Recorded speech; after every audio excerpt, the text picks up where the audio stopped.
paz do Senhor Jesus. Hoje nós estamos transmitindo a nossa segunda aula de organização e método.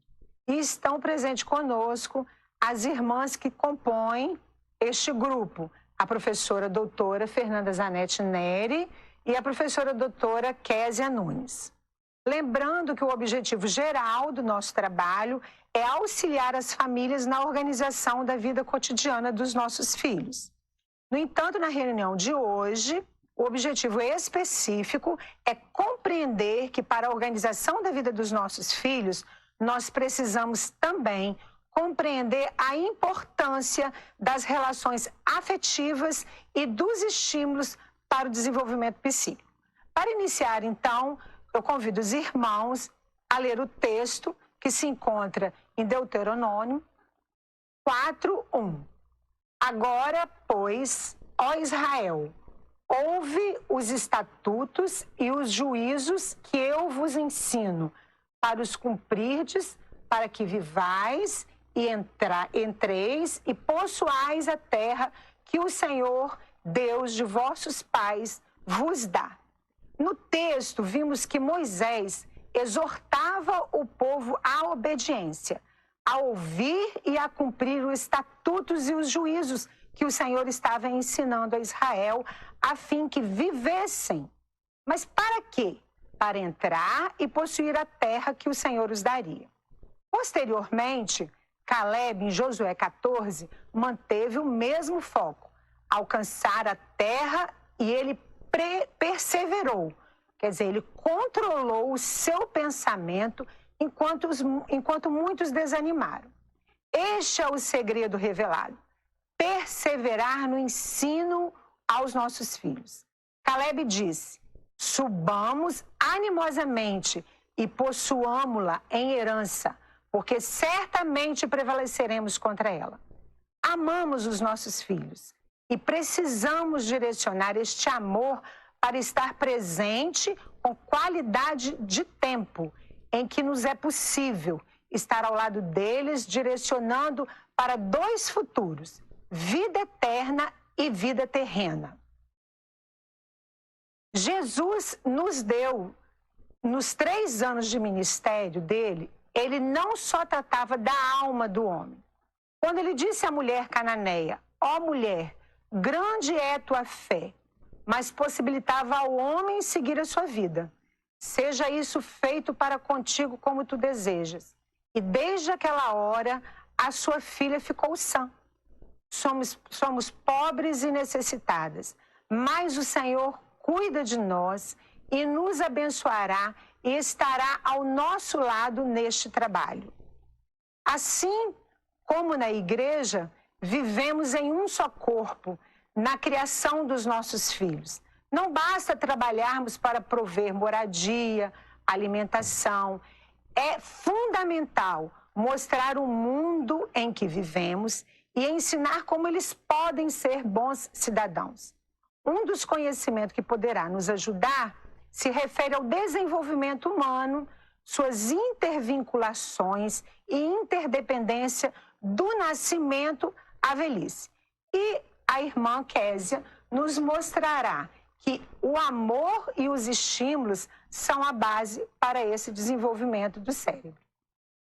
A paz do Senhor, irmãos e irmãs.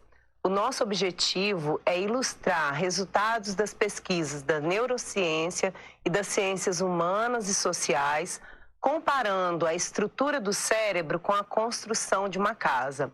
Nós destacamos como as experiências vividas na primeira infância, ou seja, da gestação até aos 6 anos de idade, têm impacto no desenvolvimento do seu cérebro no tempo atual e nas experiências futuras em relação ao seu aprendizado, ao comportamento e às emoções. Então, nós vamos relacionar os aspectos biológicos inatos com as experiências, as redes de relações históricas, sociais, econômicas e culturais que compõem a vida da criança. Nós começamos com a planta baixa, que reúne todas as informações a respeito do projeto dessa casa, assim como genes, que reúne informações a respeito das áreas do cérebro e suas funções. Essa planta é estruturada pelos pilares, que aqui nós associamos aos neurônios, às células do cérebro. A elaboração dessa base é que dá condição para todas as etapas que virão posteriormente. E ela é formada pelos estímulos e pelo amor. Ou seja, por uma mediação que é realizada por vocês, por todos nós, que estão em volta das crianças. Uma mediação qualificada, adequada às diferentes idades da criança, com consistência ao longo dos anos. É essa mediação que vai dar base para as demais estruturas que virão depois, que vão ser agregadas a essa base sólida. Essas estruturas que vão dar condição para que as crianças permaneçam se relacionando com qualidade, consigo mesmo, com o outro e com o mundo. É importante dizer que a criança nasce com 100 bilhões de neurônios e suas bilhões de conexões. Algumas conexões, quando são muito usadas, se fortalecem e se consolidam. Quando as conexões não são usadas, elas se enfraquecem e vão desaparecendo. Então, assim como essa casa não se constrói rapidamente, o cérebro também é amadurecido por um processo progressivo, que vai da gestação até a fase adulta. Então, é nesse momento, quando adultos, jovens e adultos, conseguem tomar decisões qualificadas a partir de uma base, de uma estrutura que dê condições para que eles possam agir com segurança quanto às suas opções da vida profissional, da vida pessoal e das suas relações interpessoais e casamento, como esse telhado. Agora, quando essa casa não tem uma base sólida realizada pelos estímulos e pelo amor, como os demais elementos serão agregados? Como haverá coesão entre esses tijolos? Essa é uma base muito insegura, instável, desconectada, desestruturada. Estudos mostram que crianças submetidas a estresse tóxico, ou seja, a um ambiente de extremo abandono e desorganização, tem o seu cérebro comprometido. Então, a partir dessa estrutura desorganizada, nós podemos ver que fica muito difícil ser consolidadas experiências adequadas a longo prazo. Uma base sólida produz conhecimentos cada vez mais sólidos. E uma base instável deixa crianças e adultos muito vulneráveis do ponto de vista do seu desenvolvimento, das suas relações e das suas emoções. Irmãos, em relação aos aspectos proféticos, nenhuma base é mais sólida do que Jesus. Ele é a pedra viva, pedra de esquina, pedra angular, rocha viva que sustenta a casa. Nenhuma mediação é mais qualificada que a do Espírito Santo. É ele que nos convence do pecado, da justiça e do juízo. E nós devemos orar para que haja uma permanente operação do Espírito Santo no nosso lar, para que nos oriente com autoridade bíblica quanto a essa mediação que precisamos realizar com os nossos familiares. Porque escolher Jesus como base da nossa vida foi a nossa melhor escolha. E nós sabemos que nós estamos construindo uma casa firmada numa base sólida, numa doutrina ajustada, que tem contribuições para a formação do cidadão para este tempo e para o cidadão que vai morar no céu no porvir. Amém? A professora Fernanda dará continuidade abordando o desenvolvimento psíquico. Mas, conforme podemos observar, o amor e os estímulos são a base para o desenvolvimento do cérebro. Os estímulos dependem da mediação do pai, da mãe, da avó, de todos aqueles que são responsáveis pela vida da criança e são a base para o desenvolvimento. Mas o cérebro, ele não nasce pronto. E seu desenvolvimento também segue uma ordem biológica que leva até o início da vida adulta para amadurecer. Nós nascemos com funções psicológicas elementares, que são de ordens biológicas, necessárias inclusive para a nossa sobrevivência. São os estímulos sensoriais, os reflexos como o ato de mamar, engolir, chorar, bocejar e espirrar.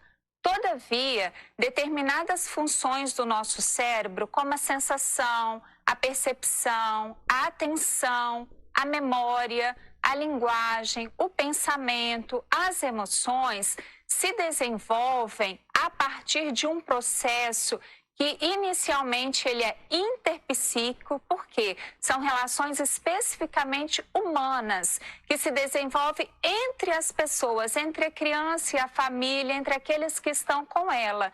E depois, esses conhecimentos se transformam em um processo intrapsíquico, no interior da criança. Então, a memória, a linguagem, o pensamento, primeiro a criança é uma relação social, por isso a necessidade dos estímulos e da mediação que nós trabalhamos com as crianças. Nesse momento, é possível nós pensarmos, o trabalho da mediação, nós podemos comprar, vai adiantar eu comprar vários livros e deixar a criança ler sozinha? Ou encher a casa de brinquedos e ela ficar sozinha? Não, ela não vai se apropriar, ela não vai aprender. Nós precisamos ler juntos, brincar juntos, fazer com as crianças. Precisamos acompanhá-los na escola. O que os nossos filhos estão aprendendo? Precisamos olhar os cadernos escolares diariamente. Mesmo que eu, como mãe, o pai, não tenha conhecimento daquele assunto escolar, nós precisamos estar do lado, nós precisamos incentivar a pesquisa e para isso a internet é extraordinária. Os nossos filhos, irmãos, podem estudar nas melhores escolas, sejam públicas, sejam particulares, nos institutos federais, nas universidades públicas, para fazerem o curso que nós orientamos no decorrer da vida. Um adolescente de uma das nossas igrejas, os pais fazem essa orientação desde pequeno. E quando ele chegou no ensino médio, ele foi estudar no Instituto Federal. E eu perguntei, qual curso superior você quer? Então, ele está estudando o ensino médio em uma escola pública, paralelamente está fazendo um curso de língua inglesa também em uma escola pública durante os 4 anos que terá de ensino médio, porque ele tem por objetivo passar no ITA. E com esta vida organizada, planejada pelos pais, com os estímulos que ele recebeu, muito provavelmente o Senhor dará esta bênção a este adolescente. Só que para isso nós precisamos trabalhar com a mediação. E é importante nós distinguirmos que na palavra diz, lá no livro de 1 Timóteo 2:5, porque há um só Deus e um só mediador entre Deus e os homens, Jesus Cristo, homem. Irmãos, pela palavra, Jesus Cristo é o único mediador entre nós e o Senhor Deus, porque foi o único que derramou o seu sangue na cruz, o Espírito Santo sobre a igreja e está vivo. Esse é o ensino que precisamos dar aos nossos filhos para o futuro, para a vida eterna, para a glória que iremos morar com Jesus. Mas para o futuro desta vida terrena, que também precisamos orientar os nossos filhos, a criança não nasce sabendo. Ela é um ser social que se constitui nas relações com os outros. E neste momento, nós que somos os mediadores entre os conhecimentos e a criança. E nós precisamos pensar do nosso papel enquanto pais. O que é mais fácil para nós adultos? A criança chega, joga a mochila no meio da casa. É mais fácil eu ir lá, pegar a mochila e colocar no seu devido lugar, ou diariamente eu ensinar a essa criança o lugar que ela deve guardar a mochila. Então, nós não podemos fazer para as crianças, nós precisamos fazer com as crianças. E para isso, nós precisamos de transformações neste período. Irmãs, o nosso Deus não é um Deus de desordem. Se nós temos uma casa desorganizada, uma velha vida, o Senhor nos dará condições de termos uma nova vida, uma vida organizada, porque somente com a nossa vida organizada, nós poderemos organizar a vida dos nossos filhos. E nós precisamos conhecer o desenvolvimento real da criança. O que a criança já sabe fazer sozinha? Por exemplo, ela já consegue colocar o tênis, mas nós precisamos pensar que, através da mediação, precisam ocorrer saltos qualitativos do velho para o novo, para entender o desenvolvimento potencial da criança. Aquilo que a criança fará através do nosso ensino e que, a partir de um momento, ela começará a fazer sozinha. Então, ela sabe colocar o tênis, mas ela ainda não sabe amarrar o cadastro. Então, o desenvolvimento potencial é aquilo que ela pode vir a fazer através do ensino. E pesquisas mostram que, num período de tempo de 2 meses, em que nós estamos ensinando para as crianças, elas conseguem aprender e fazer sozinhas. Só que, nesse momento, irmãs, não adianta nós ficarmos nervosas, brigarmos com a criança porque ela ainda não sabe amarrar o tênis, o cadastro, porque ela ainda não sabe andar de bicicleta sem a rodinha, se nós não tivermos ensinado, se nós não tivermos conversado, explicado, ajudado, até que ela consiga fazer sozinha. E nós precisamos fazer esse ensino com temperança, com equilíbrio, com a doçura do Espírito Santo, como Jesus fazia com os seus discípulos para ensiná-los quando eles não estivessem mais aqui. Então, se a criança não aprendeu da primeira vez, ela vai aprender da segunda. E esse ensino requer a organização do nosso tempo. Um tempo que ele é ligeiro e ele é precioso. Então, como que nós podemos pensar? Nós vamos ver que nós precisamos ler a Bíblia com os nossos filhos. Nós precisamos organizar diariamente, ensiná-los a organizar o quarto, a mochila, já lavarem os seus chinelos. A nossa palavra tem que ser sim ou não. A palavra nos diz, não podemos ser quentes nem frios. Então, quando eu digo sim, eu tenho que cumprir a palavra com o meu filho, porque ele vai acreditar naquilo que eu estou falando. E quando eu digo não, mesmo que a criança chore, mesmo que a criança faça uma birra, eu preciso conversar, explicar por que ela não pode fazer aquilo. E o primordial são os nossos exemplos, não só as nossas palavras. Por exemplo, vamos falar para o filho arrumar a cama e você deixa a sua cama desarrumada. Fala para o filho ajudar a mãe nas tarefas dos lares e o pai não ajuda. O filho precisa ler a palavra, mas não vê o pai, a mãe lendo a palavra, orando, ou até mesmo falando palavras feias. Precisamos pensar, irmãs, o que estamos desejando e o que estamos ensinando aos nossos filhos. E nós vamos ver que cada período do desenvolvimento são necessárias as interações. Por quê? Nós temos um gráfico que vai nos mostrar como é o período de desenvolvimento. E aí nós temos um gráfico que começa desde a gestação. Por quê? Porque nós temos um trabalho orientado pelo Senhor para as irmãs desde a gestação. Desde esse momento, nós temos que conversar com as crianças, cantar louvores. Nós temos a experiência de uma mãe, e assim deve ter de tantas outras, que cantava o louvor, encontrei o grande amor para a filha desde a gestação. E depois que a criança nasce, nos momentos de cólica, de dor, de choro, ao cantar o louvor, a criança se acalmava, porque desde a gestação nós estamos ensinando, está ouvindo a nossa voz e vai ter segurança em nós. Nós temos um trabalho grandioso também de 0 a 3 anos com as crianças na igreja. Nesse trabalho, nós estamos ensinando conhecimentos que vão se tornar intrapsíquicos, que elas vão levar por toda a sua vida. Quando a criança, de 0 a 3, a professora na aulinha mostra o coração cheio, quem representa o coração cheio? Representa o Senhor Jesus, representa nós, servos do Senhor. E no coração vazio, quem vai estar representando? O coração vazio representa aquele que ela ainda precisa de conhecer o Senhor, precisa de ter uma experiência. Então, nós precisamos evangelizar, nós precisamos dar assistência. E esse é um firme fundamento que nós ensinamos aqui, da classe de 0 a 3 anos.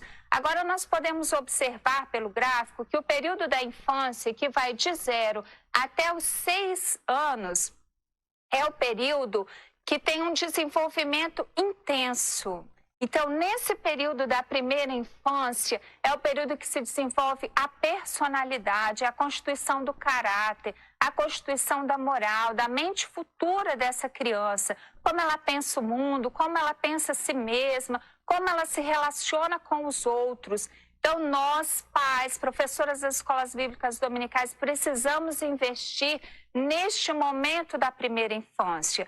Ah, mas meu filho já passou da primeira infância, mas nós vamos continuar. Depois nós vemos aqui num período mais ou menos por volta dos 12 anos, o início da adolescência, até a vida adulta, que pode ser de 20 a 25, a depender dos estímulos que recebe, também há um intenso momento de aprendizagem. Então, o adolescente, ele também pode aprender. Nós não podemos desistir dos nossos filhos, irmãs.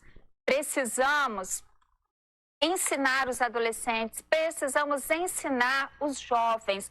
Depois, a pessoa continua aprendendo, mas vai requerer um pouco mais de esforço.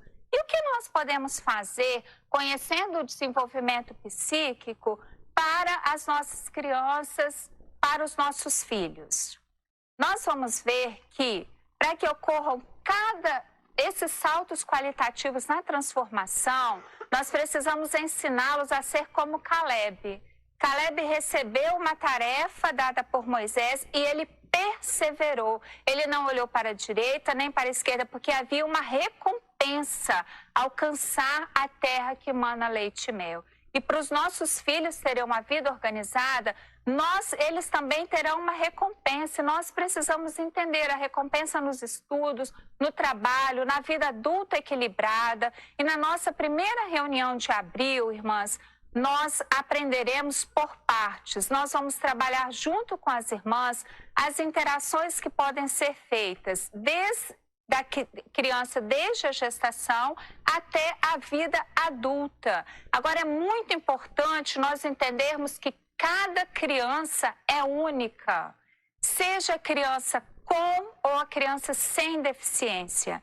A criança cujo desenvolvimento está complicado pela deficiência não é uma criança menos desenvolvida que as outras, mas ela é uma criança desenvolvida de outro modo, que precisa de outras oportunidades de ensino. Nós não temos um método único, irmãs e pais, mas a obediência a Deus é a garantia da nossa vitória. Nós, fiéis, zelaremos pela nossa casa. E nós terminamos esta palavra para as famílias com o texto que está em Provérbios, capítulo 16, versículo 21. O sábio de coração será chamado prudente, e a doçura dos lábios aumentará o ensino. A sabedoria, que é a sabedoria que não é somente que provém dos estudos, mas a sabedoria que provém do Espírito Santo para educarmos os nossos filhos. Somos prudentes porque zelamos por eles, porque não deixamos o mundo ensinar os nossos filhos. Mas nós estamos comprometidos, estamos dedicando o nosso tempo na criação dos nossos filhos. E a doçura dos lábios, a doçura do Espírito Santo aumentará o ensino. O Senhor operará através das nossas palavras. Em Provérbios 16, 24, diz que favo de mel são as palavras suaves, é o ensino com temperança, é o diálogo. São doces para a alma, a estrutura espiritual que nós também precisamos preparar os nossos filhos. E são saúde para os ossos, a estrutura para esta vida, para vencerem, serem vitoriosos em tudo que nós planejarmos para os nossos filhos. Assim, irmãos, nós pedimos que o Senhor possa nos abençoar cada dia mais na criação dos nossos filhos. Amém. Desejamos a todos a paz do Senhor e pedimos que o encerramento seja feito nas igrejas locais com a entrega dos dons espirituais. Amém.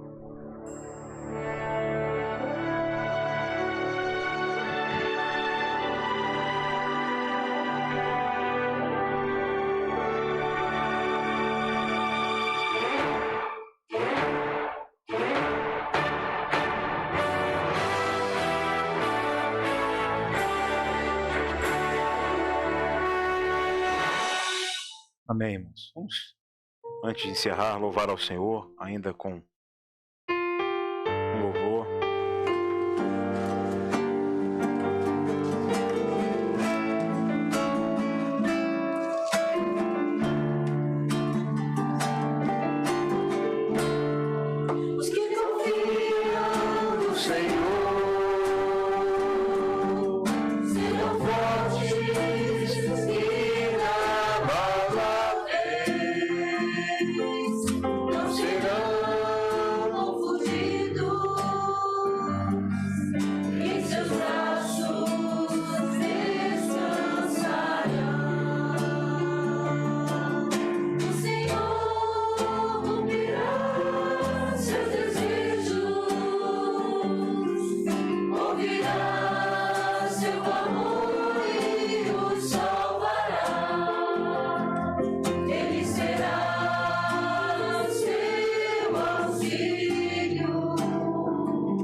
Convido a igreja a estar de pé. Antes de encerrarmos, irmãos, o Senhor mostrou, enquanto estávamos ali, buscando a face do Senhor no culto profético, o Senhor mostrou que todos nós que estamos aqui, chegávamos hoje, de certa forma, vencedores de alguns empecilhos, alguns obstáculos que se criaram para estarmos aqui. Mas o irmão que teve a visão, ele podia ver que o intuito, a vontade de toda a igreja, de todos que estamos aqui, ou seja, todos nós, era maior do que a realidade dos empecilhos. Nós queríamos estar aqui. E aí, Davi, certa vez, ele cria um cântico, e nesse cântico é para que Jerusalém voltasse a ter paz. E ele começa dizendo nesse cântico o seguinte: alegrei-me quando me disseram, vamos à casa do Senhor. Os nossos pés, ele continua e diz, os nossos pés estão dentro das tuas portas, ó Jerusalém. Jerusalém, uma cidade bem sólida, louvado seja o nome do Senhor. O Senhor mostrava nesse mesmo dom que uma senhora que está aqui, ela tinha muitos obstáculos, a ponto dela quase desistir de vir à igreja. Obstáculos que se criaram durante o dia, mas ela manteve o intento, o intuito, a dedicação, a vontade de estar aqui, e ela está aqui.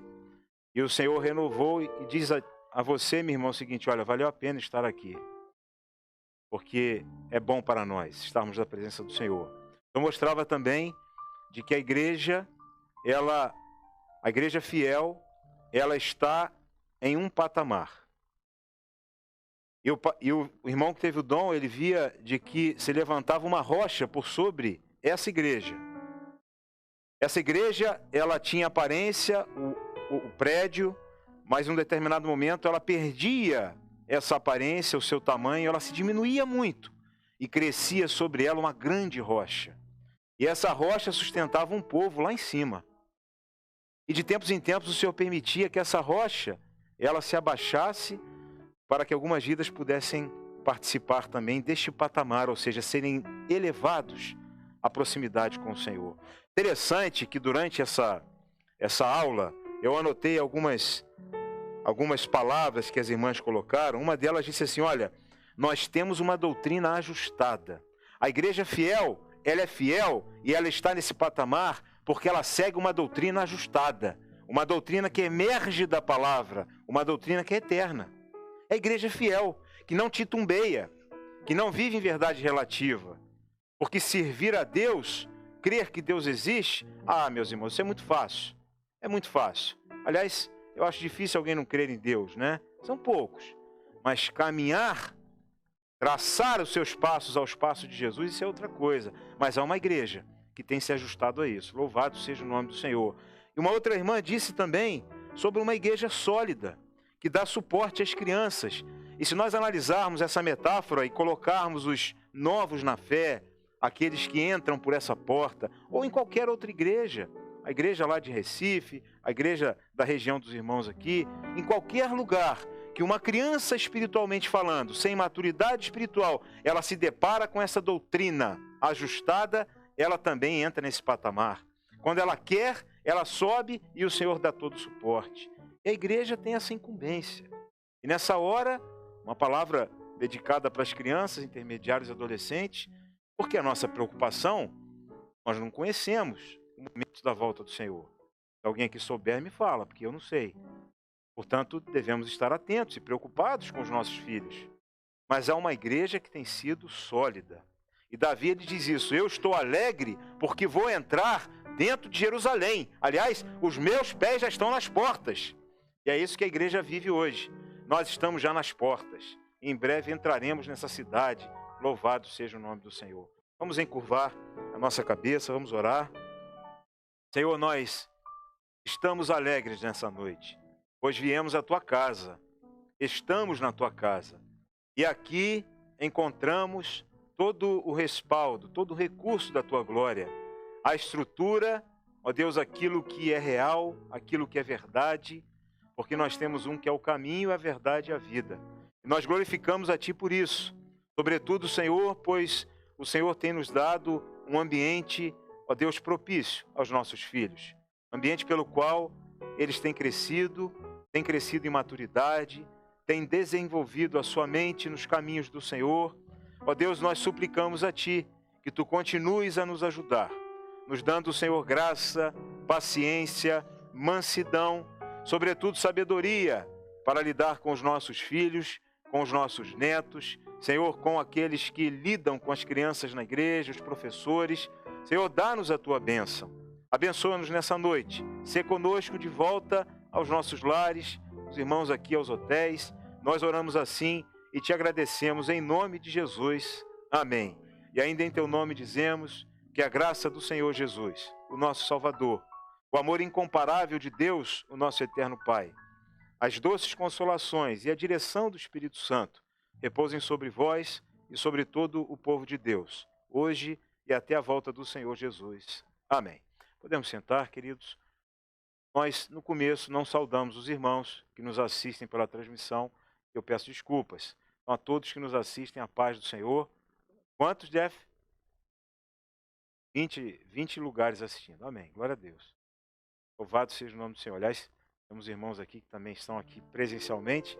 Disseram que quando o culto termina na igreja, eles assistem aqui o culto nosso local. Glória a Deus, um canal de transmissão, como a igreja tem feito isso, né, irmãos? A maioria das igrejas tem transmitido seus cultos, e isso tem sido uma grande arma, um grande recurso, né, para que muitos possam assistir, às vezes em hospitais, nos seus lares. Então, portanto, eu me despeço aos irmãos que nos assistem com a paz do Senhor. Aos irmãos aqui, nós estamos à disposição, se os irmãos necessitarem de uma oração. Lembro de que teremos o seminário de crianças, intermediários e adolescentes no último fim de semana de março. Adolescentes no dia 28, às 5h30, e as crianças e intermediários no dia 29, que será no domingo, às 5 da tarde. Lembro também que nós em breve teremos o batismo nas águas. Já temos 4 vidas. Então, estar atentos, os grupos de assistência, aqueles que tiverem o desejo. Vai ser um dia de grande alegria. A todos a paz do Senhor.